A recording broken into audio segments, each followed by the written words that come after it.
Hello বন্ধুরা, আশা করছি সবাই খুব ভালো আছো আর আমিও খুব ভালো আছি। তো দেখো এখন আমরা কোথায় যাচ্ছি বলো তো? তো তোমরাই বা কী করে জানবে, আমিই বলি। তো এখন আমরা যাচ্ছি দিদির বাড়িতে। তো কাছাকাছি দিদির বিয়ে হয়েছে, আর সরি দিদির পরে আমারই বিয়ে হয়েছে, দিদির লাস্টে। তো সেই জন্য দিদির বাড়িতে ঘন ঘন যেতেই হয়। আর যেতে যেতে তোমাদের সাথে অনেক কিছু একটু শেয়ার করি, গ্রামের রাস্তাঘাট। যেমন এখানে দেখো, এখানে পানি ফল চাষ হয় আর এইগুলো সব করম চা বাগান। তো আমরা মেন রোড দিয়ে গেলে তো শুধু গাড়ি ঘোড়াই দেখা যেত। আর এই যে ভিতরের রাস্তা দিয়ে যেমন পানি ফল গাছ, পেয়ারা বাগান চাষ হয়ে রয়েছে, আরও অনেক কিছুই। তো সবটা তো দেখানো সম্ভব নয়, কারণ বাইরে তো খুবই রোদ পড়েছে। আর আমাদের সাথে তো ইভান সোনা ছিল, আর ওকেই বা রেখে কোথায় যাব বলো? আর মনটা ভালোও লাগে না ওকে কোথাও রেখে গেলে। তো আমার যখন হসপিটালে যেতে হয় আমার শরীর খারাপের জন্য, তো সেই সময় ওকে রেখে যায়। খুবই মনটা খারাপ লাগে যে কখন বাড়িতে ফিরবো, কখন বাড়িতে ফিরবো। তো সেই জন্য এত রোদ করেছে বাইরে, আমরা খুবই তাড়াতাড়ি যাচ্ছিলাম। যত তাড়াতাড়ি পৌঁছাতে পারবো আমাদেরই ভালো। আর এটা দেখো একটা মাদ্রাসা। তো এটা খুবই সুন্দর লাগছে বাইরে থেকে। আর এই যে তোমাদের সাথে গল্প করতে করতে চলে এসেছি দিদির বাড়িতে। তো দিদি তো খুবই ভালো লাগে আমরা যখনই আসি। আর ছেলেটার জন্য তো সারাক্ষণ দিদি ফোনেতে বলে যে বাবুকে নিয়ে আয়, বাবুকে নিয়ে আয়। আর এইরকমই দেখো দিদির মেয়ের সাথে খেলা করছে। আর ছেলেটা এসে এখানে খুবই আনন্দ। আর দিদি এইদিকে দুপুরের খাওয়া দাওয়ার জন্য সবাইয়ের ভাতটা বেড়ে দিয়েছে। আর দিদি বলছিল যে ও লাস্টটা খাবে, সবাইকে দিচ্ছিল। এখানে নিংড়ে মাছের তরকারি করেছিল, বাঁধাকপি দিয়ে মাছের তেল দিয়ে একটা চচ্চড়ি হয়েছিল, আর ভেটকি মাছের কাঁটা রান্না করেছিল। তো খুবই দুর্দান্ত রান্না করেছিল। আর আমার বড়দি আমার মায়ের মতো খুব সুন্দর রান্না করে। জানো তো বন্ধুরা, আমরা হচ্ছে 4 বোন।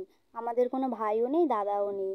তো আমার দিদিরা আমাকে এতটাই ভালোবাসে, কোনো দিন ওরা বুঝতে দেয়নি যে বাড়িতে একটা দাদা না থাকলে কতটা কী, বা একটা ভাই না থাকলে কীরকম মনটা খারাপ হয়। তো সেটা আমার দিদিরা আমাকে কোনো দিনই বুঝতে দেয়নি। তো সবাই মিলে আমাকে খুবই ভালোবাসে। আমি তো ছোট, ওরা আমাকে খুবই ভালোবাসে। তো খাওয়া দাওয়া করে নিয়েছি। আর এইদিকে দেখো তোমাদেরকে একটা জিনিস দেখাচ্ছি, তোমরা বুঝতে পারছো? এই যে আমার হাতে এটা কি বলো তো? এটা কি মনে হচ্ছে তোমাদের? এটা অ্যাকচুয়ালি একটা সাবান। তো মানে আমি তো প্রথমেই ভেবেছিলাম যে এটা সন্দেশ দিচ্ছে হয়তো আমার দিদি আমাকে। তারপরে দেখলাম না, এটা সন্দেশ নয়, এটা একটা সাবান। তো সাবানটার এত সুন্দর গন্ধ, সত্যি খুবই সুন্দর গন্ধ। একটা পারফিউমের যেমন গন্ধ হয়, ঠিক সাবানের গন্ধটাই সেই রকম। আর এখানে বিকালে দিদি একটু চা করে দিয়েছিল। আমার দিদি লাল চাটা খুবই সুন্দর করে করে, আদা, তেজপাতা, লবঙ্গ, এলাচ এই সব কিছু দিয়ে খুবই সুন্দর করে চা করে। আর চায়ের শেষে সামান্য একটু নুন ফেলে দেয় চায়েতে।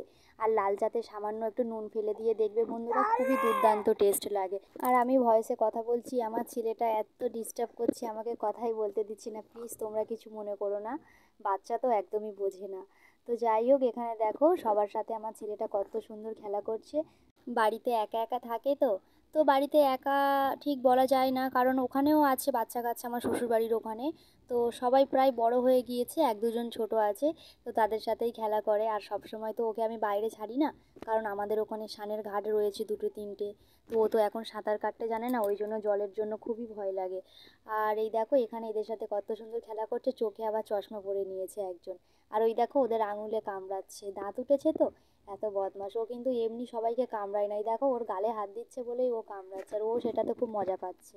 আর এখানে দিদি রান্না বান্নার জন্য এই যে আমার জামাইবাবু একটু মাংস নিয়ে আসতে গিয়েছে। দুপুরবেলা বলে তোরা মাংস খাসনি, রাতে তো খেতেই হবে। আমি বলি না, রান্না বান্নার অত জোগাড় করতে হবে না। তো যাই হোক, ওখানে দিদি ভাত বসিয়ে দিয়েছে। আর এখানে আলু, পেঁয়াজ, আদা রসুন সব কিছু মানে কেটে নিচ্ছি। পেঁয়াজ এগুলো সব কাটা হয়ে গিয়েছে, আদা রসুন। আর তারপরে চলো একেবারে এই দেখো খাওয়া দাওয়াতে চলে এসেছি। তো এখানে দিদি তরকারি বাচ্চাদেরকে কাটিয়ে দিয়েছে আর আমাদেরকে দিল, বললো তোরা তুলে খা যেটা পছন্দ। তো তারপরে আমরা দিদির বাড়ি থেকে চলে এসেছি। এখন 10টা মতন এরকম বাজে। যেহেতু বাচ্চাকে নিয়ে আসবো সেই জন্য আর একটু আগে বেরোনোর কথা ছিল, একটু দেরি হয়ে গিয়েছে। তো আমার দিদি সপ্তাহে একদিন বাড়ি থাকে, রবিবার। আর সারা সপ্তাহ কাজ করে। তো যেটাই বনে বনে এক জায়গায় হলে জানো তো একটু কত গল্প কথা শেষ হয় না। তো ঠিক সেই রকমই একটু গল্প করতে করতে দেরি হয়ে গিয়েছে। আর এইদিকে আমরা এবার বাড়ির দিকে রওনা দিচ্ছি। তো এখান থেকে বেশিক্ষণ লাগে না, এখান থেকে 5 মিনিট লাগে আমাদের বাড়ি।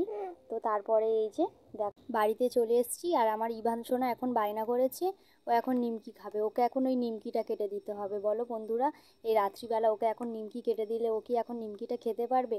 নিমকিটা তো খাবেই না, প্লাস নিমকিটা সব ঘর দাবায় ছড়াবে আর বদমাশি করবে। তো যাই হোক, আজকের ভিডিওটা কেমন লাগলো অবশ্যই জানিও, আর আমার চ্যানেলটা প্লিজ সাবস্ক্রাইব করো। ভিডিওটা এখানেই শেষ।